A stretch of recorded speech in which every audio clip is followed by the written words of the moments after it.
Assalamualaikum warahmatullahi wabarakatuh. Hello Mrs. My name is Absuladana Wahab. My student ID number is 33210039 from 33.6a.01 class. Now I will present the result of my answer for midterm test interpreting, and I choose link video 1 and 6. Start to video 1. Selama hampir 1 dekade, ilmuwan mencari sumber virus baru yang mematikan hingga ke gunung tertinggi dan gua terpencil di Cina.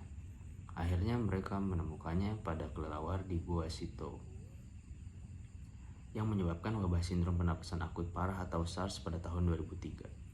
Virus corona adalah sekelompok virus yang diliputi oleh protein berbentuk duri dan terlihat seperti mahkota atau corona dalam bahasa Latin. 7 diantaranya menyerang manusia dan dapat menyebabkan penyakit. Dari 7 virus corona yang menyerang manusia, 4 menyebabkan selesma, yaitu infeksi ringan tapi sangat menular pada hidung dan tenggorokan. 2 lainnya menyerang paru-paru dan dapat menyebabkan penyakit yang lebih serius. Virus yang ketujuh penyebab COVID-19 memiliki kedua fiturnya, yaitu mudah menular tetapi berdampak parah terhadap paru-paru. Saat orang yang terinfeksi batuk, tetesan liur yang mengandung virus bersemburan virus menyerang orang lain saat tetesan liur masuk ke mulut atau hidung mereka. Virus corona semakin mudah menular dalam ruangan tertutup saat banyak orang berdekat-dekatan. Udara dingin juga melindungi lapisan luarnya dari kekeringan, memungkinkan virus bertahan hidup lebih lama di antara inangnya. Sementara sinar UV dari matahari dapat menghancurkannya. Variasi musiman ini lebih penting untuk virus yang sudah umum. Namun karena belum ada orang yang imun terhadap virus baru, banyaknya inang potensial membuat virus tak butuh kondisi ideal untuk berkembang. Di dalam tubuh, protein berbentuk duri menancap dan menyatu dengan sel inang, memungkinkan virus membajak perlengkapan sel inang untuk mereplikasi gennya sendiri. Virus corona menyimpan gennya di RNA. Semua virus hanya berjenis virus RNA atau virus DNA. Virus RNA cenderung lebih kecil dengan lebih sedikit gen, artinya mereka menyerang banyak inang dan mereplikasi dengan cepat pada inang. Sehingga saat virus RNA mereplikasi, kemungkinan besar akan terjadi kesalahan yang disebut mutasi. Kebanyakan mutasi ini tidak berguna atau tidak berbahaya, namun sebagian menjadikan virus lebih cocok hidup di lingkungan tertentu seperti spesies inang yang baru. Virus corona memiliki beberapa perbedaan utama dari kebanyakan virus RNA. Virus ini berukuran paling besar, yang berarti berisi lebih banyak gen. Ini menciptakan lebih banyak peluang timbulnya mutasi yang berbahaya. Untuk meniadakan risiko ini, virus corona memiliki fitur unik, sebuah enzim yang memeriksa kesalahan replikasi dan memperbaikinya. Hal ini membuat virus corona jauh lebih stabil dengan tingkat mutasi lebih rendah dibandingkan virus RNA lainnya. Meskipun ini terdengar menakutkan, tingkat mutasi yang rendah sebenarnya merupakan tanda yang menjanjikan untuk penangkalan virus ini. Setelah diserang, sistem imun kita dapat mengenali kuman dan menghancurkan mereka lebih cepat saat kita diserang kembali. Jadi pada audio satu ini membahas tentang virus corona. Nah, udah semua tentang virus corona. Next, link video 6.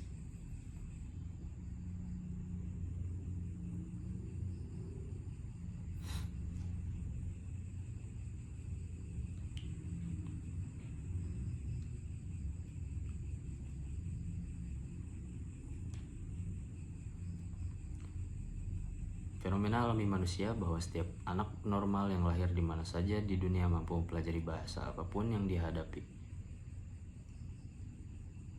Bahwasanya bahwa anak Anda terpapar sebelum usia 7 tahun, yang juga dikenal sebagai periode usia kritis. Leonardo Bloomfield mengatakan bahwa akuisisi bahasa tidak diragukan lagi merupakan prestasi intelektual terbesar, bahwa siapapun dari kita selalu diminta untuk tampil.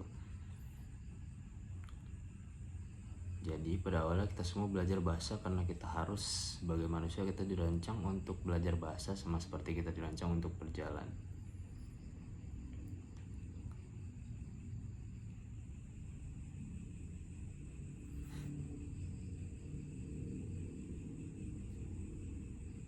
Tidak ada yang mencegahnya, tapi kemudian ada beberapa dari kita yang benar-benar melakukannya untuk bersenang-senang. Kami melalui perjuangan berusaha merasa bersalah sepanjang waktu, tapi menyukainya karena imbalannya sangat besar.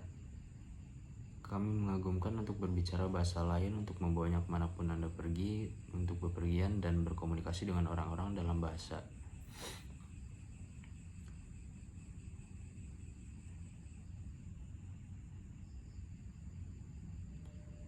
Jika kita mulai mengambil keuntungan dari kemampuan luar biasa yang dimiliki anak-anak untuk belajar bahasa dan kebanyakan alat pembelajaran bahasa gratis kami memiliki di perangkat kami.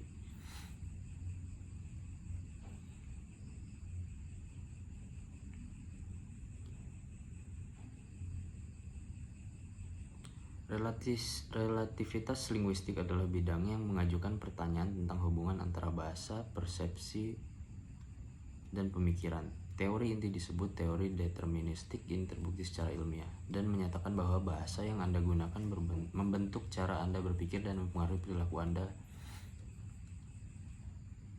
Bapak relativitas linguistik Benjamin Worf dan Edward Sapir menyatakan bahwa jika sebuah kata tidak ada dalam bahasa Anda tidak akan tahu konsep di balik kata tersebut.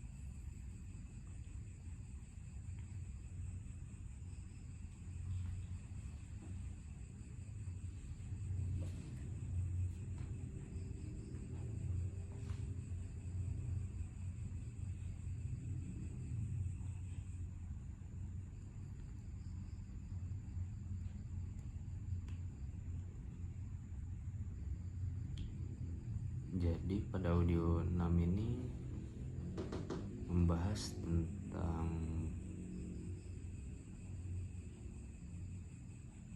bahasa, mempelajari tentang bahasa.